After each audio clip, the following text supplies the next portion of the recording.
Hi, Erin again. Once again talking of course about plastic because this is a very important thing for book lovers to know. So I just showed you a demonstration on how to do a dust jacket, and my cameraman, Akka, my 18-year-old son, was like, well hang on, I've got a whole stack of paperbacks for you to do. So when he finished that, he rushed off and brought me some more. So why do we cover dust jacket, paperbacks? A lot of people talk about covering dust jackets but not paperbacks. But first of all, we'll talk about measurement first.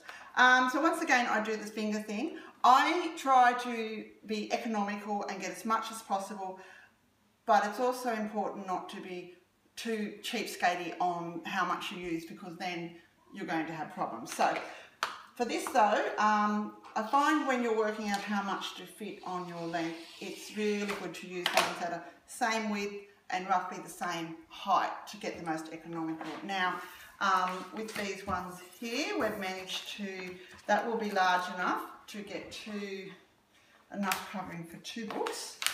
So I'll just cover these. The easiest way to do it is this. So now, the reason that we cover paperbacks is these will last. A, I have a lot of children, and B, if I'm going to spend the amount of money on books that I do, or even if it's not brand new prices, because it's often not, I'm going to make sure that it lasts a long time. So let's have a look at this. I'll just move this out of the way.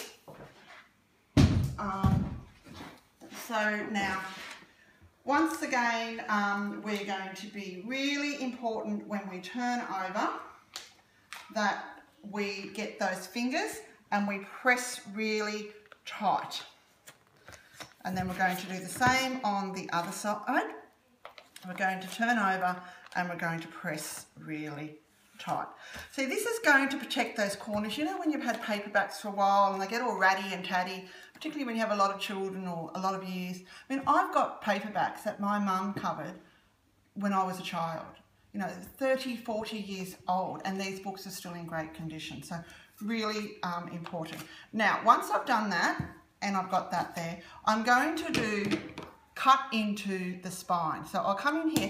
Now, before, with some of the books, their glue comes further out, so you need to check, because you might have to cut further out, be more generous with that spine. But this one's just a standard paperback, so I can do that on this sort of an angle. But yeah, I find some of the kids' school books, actually probably more the hardcover, because I do cover hardcover as well as dust jackets and paperback, they will be. Now, this is really important. Do not chop that off. I saw someone do that once and I nearly died.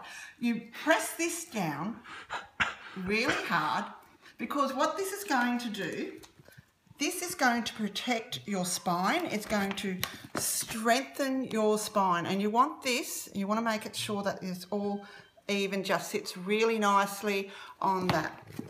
And yeah, I am a little bit obsessive, I do know. I actually have friends who sometimes come to visit with their books so that I'll cover it for them. So I do have a bit of a reputation. I know it, I own it, it's cool.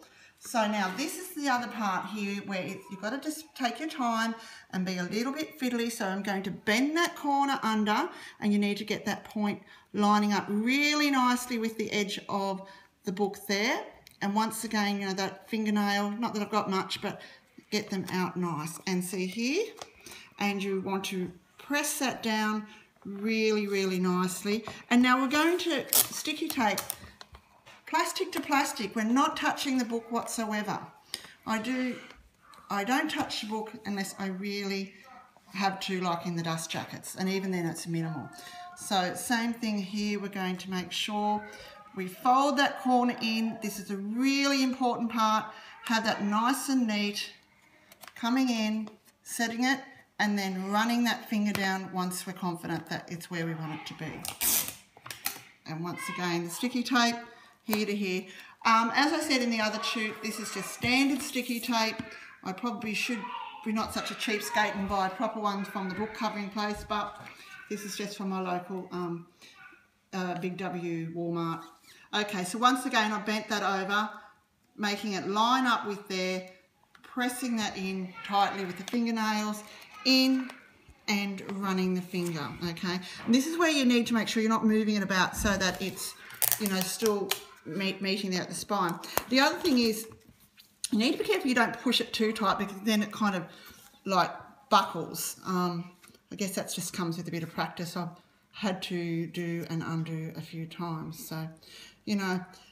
So yes, as I was saying, I am a bit obsessive, and not only do my friends bring their books, but sometimes if they're going to borrow books and I haven't yet got to covering them, I'll send them home with plastic with instructions that they can only borrow if they cover. So, but they're getting much better at covering.